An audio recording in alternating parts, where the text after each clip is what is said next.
Good afternoon, ladies and gentlemen. I'm Jerry Holder, and I'd like to welcome you to our colloquium. I have the pleasure of introducing our speaker this afternoon, a distinguished teacher as well as scholar. I'm told by her students, and they are really her subject authority, that she is an outstanding teacher that makes cataloging almost nice. She has won the Outstanding Teacher Award. She has directed a number of workshops, each of which were highly successful. She has been elected to professional offices in professional associations on the state, regional, and national level. And she has had a number of publications in literature, books, reports, all kinds of publications.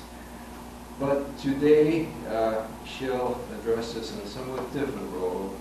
She has been a traveler to a faraway land. Last year, she spent a year at the University, and I'm not sure about the pronunciation of that, of Maiduguri in Nigeria, and she will talk to us about an Afro-American sojourn into Africa. Dr. Doris Clack.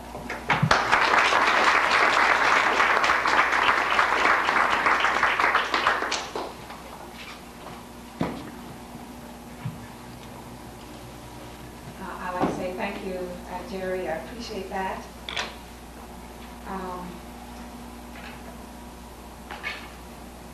I was really pleased to have the opportunity to talk to you about my trip last year. I have always told everybody it was one of the most exciting experiences I've ever had. Before this, I had said that my experience at LC was the most but now this really tops LC. I really had a wonderful experience. This time last year, I was preparing to leave my family, my friends, and my colleagues for a year's assignment in Maiduguri, Nigeria. I was scheduled to serve as a visiting professor in the Department of Library Science there at the University of Maiduguri, and I was glad that I was going to be teaching cataloging and classification. Of course, later on, I found that I was teaching some other things, and naturally, I had to write back and say, help. Despite all the books that I had read about travel in Africa, about Africa, life in Africa, about travel in Nigeria, and also all the conversations I had had with my various friends, those people who had lived in Nigeria, lived in Africa, who had traveled there. I was trying to get some information as to just what the place was really like. But of all the books that I read, for some reason I really did not feel fulfilled. Sometimes I feared that there were broad generalizations that really didn't please me. There were what I viewed negative images of Africa, things that were African. Those didn't please me. There were stereotypes, but then I had nothing really, very little that I could draw on to refute those. Therefore, I really felt that it was very important for me to make this trip to Africa. Because of this lack of a very strong academic preparation about what was going on in Africa, or what Africa was like, and what I would encounter, I just pledged to myself that it's going to be to my advantage if I just wipe away everything and just go in really fresh, go into, as I said, virgin territory. I really didn't want to see Africa, see Nigeria through what I call Western eyes. I wanted to go in and I didn't want to make any comparisons.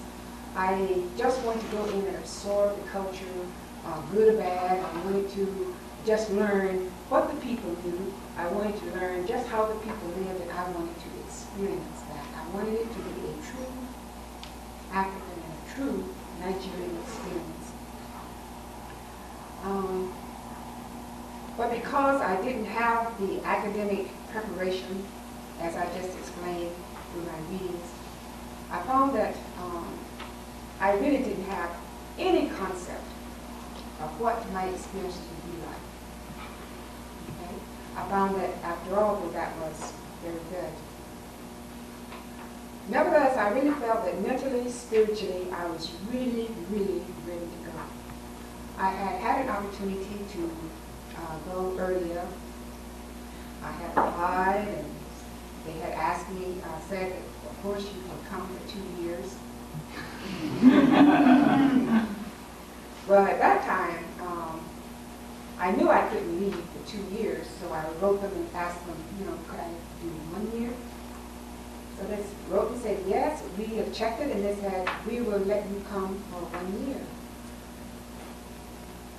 Then I wrote them back and said, could I go for 6 months? And I didn't hear from them anymore. So this was a great opportunity. I negotiated with the Nigerian embassy in Washington, D.C. To make preparations for my trip over. They did all the preparation for me, and I was scheduled to fly Nigerian Airways.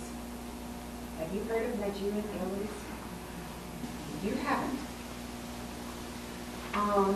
Eastern Airlines came upon hard times. Just think of Eastern Airlines double. That's Nigerian Airways. I have read a lot about it. In fact, one of my Nigerian friends, I don't know if he was really trying to frighten me or what, but he brought me a little clipping from the newspaper about Nigerian Airways. All the problems that they encounter, the problems they inflict upon their passengers. I called the embassy and asked them, could you book me on another flight, on another air carrier? But they explained to me that their government agency in Nigeria and Nigerian Airways is a government agency. So it would be to my advantage. I told them I would even pay for the flight. And they said, after all, you're telling us how much you want this Nigerian experience. The first thing you want to do is dodge the very first description. So I said, and I thought about that, and I said, indeed, I do want a Nigerian experience. And what better experience can I have? If I can suffer through this, I can make my year in Nigeria. Well, to my surprise, the flight was excellent. It was really, really good. The food was excellent. The service was very good. The seating was very comfortable. And the flight left on time. That was very wonderful. Also, going over, it was quite a pleasure because I traveled with a young lady from Nigeria. She had been visiting here in Tallahassee for a couple of months. She has, I think she has about 5 children here. And she was really very helpful. We talked about Nigeria, talked about the customs. It was just a pleasure to travel with her. Her husband had completed his work here at Florida State University. And he had a very important position, and he was stationed right there at the International Airport in Lagos. And I came in from Lagos. And I thought it was very good that he